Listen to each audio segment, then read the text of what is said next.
Good morning. Good morning. I hope that you're well today. Very quickly, do something with me. I want to take a breath in, and then we're going to exhale. And then let's talk about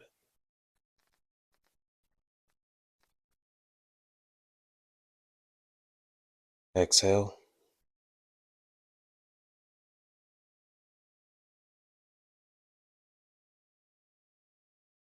Beautiful. Now, do you notice how when we breathe, we're focused on the breath? Now, what was the fruit of that? Well, what came from it?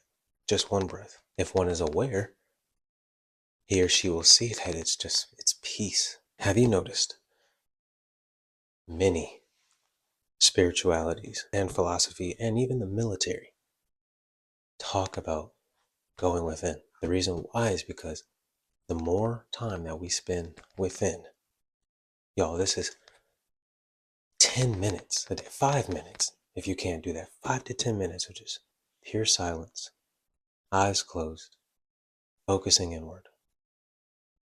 You can't help but have peace as an epiphenomenon, as a byproduct thereof. And so, one thing that I postulate, because I don't have a bunch of evidence for this, but until humanity, the human race, begins to meditate, to go within, we will not have peace.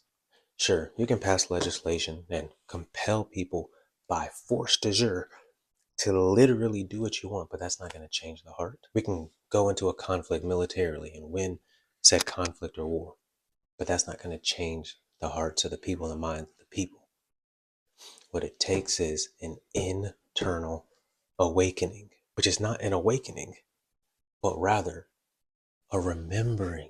What happens is, as we go within, you focus on breath, maybe 4 in and then longer out. You stimulate something called the vagus nerve, which basically takes the sympathetic nervous system, the adrenaline, fight or flight, things like this, and begins to lower it. And the parasympathetic nervous system is activated.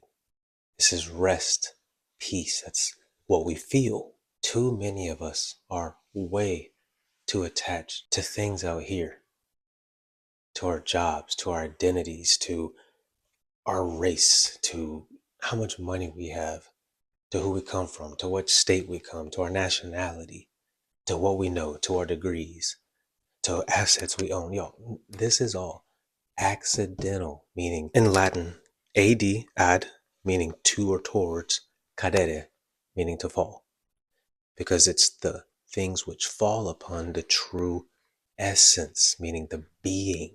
What I have on, my university education, finances, my job position, this does not matter.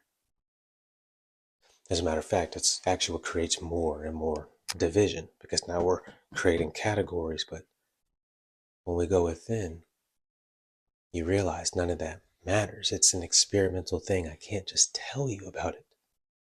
But as the brain goes from beta waves, which is the normal state of looking, active thought, life, they begin to go down slowly to alpha or low theta, where it's literal experience phenomenologically as a sort of peace, a relaxation, and a sort of unity, the ground of our being. When we hear sounds, that's energy, like compression waves. Those compression waves are beating on our eardrums, but here's the thing: who's listening to that?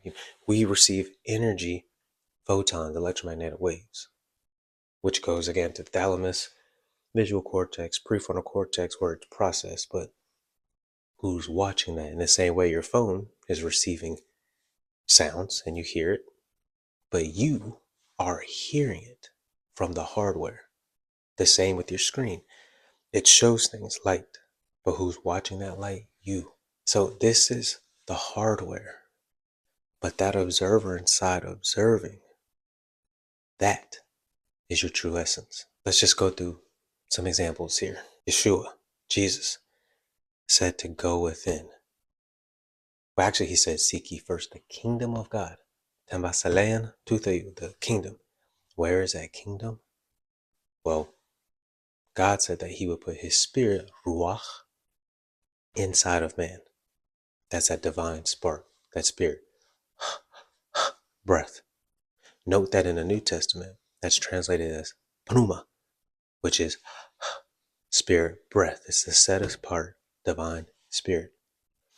Now, where is that spirit located? According to the text, it's within us, hence why the temple is the body. And so if we're supposed to seek first that kingdom of God inside of us where God exists, why are we not going there? Why are we keep going outward? This is the physical realm. Go within. In Buddhism, you're going within with a slightly different purpose, but ultimately the same result. Peace, realizing the anatta, the no self, stripping away all of these physical things and realizing that everything has changed. There's no permanent self. Hinduism, well, specifically Advaita Vedanta, they talk about the Atman, meaning the ultimate ground of that soul, is identical with Brahman, the ultimate being, God. They're the same thing. And that's just three. We can keep going. The point is, it's about going within.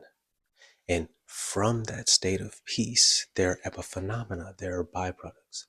Love, joy, peace, seeing unity amongst, desiring the good for others. It's just something you have to experience. You realize there is no division. We're all one.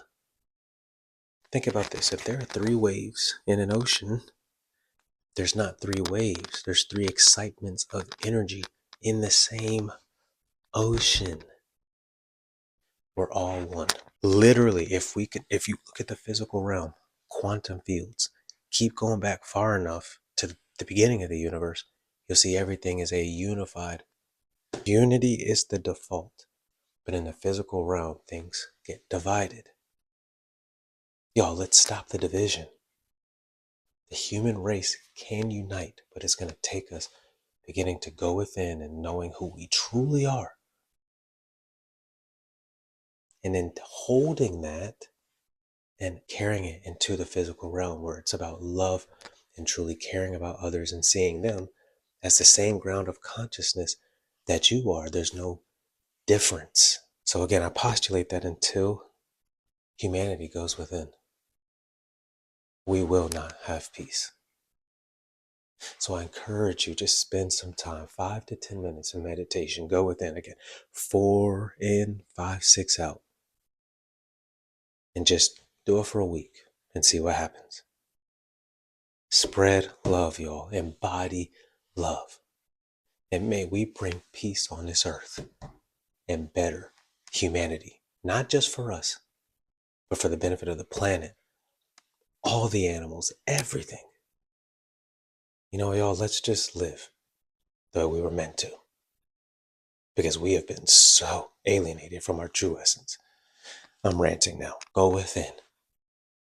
Seek peace and find out who you truly are and watch what comes from that. We can pray for peace, study peace, vote for peace. Why don't we create peace? True peace. That's my challenge today, forever, in the eternal now, the nunc stans. That's my challenge for humanity.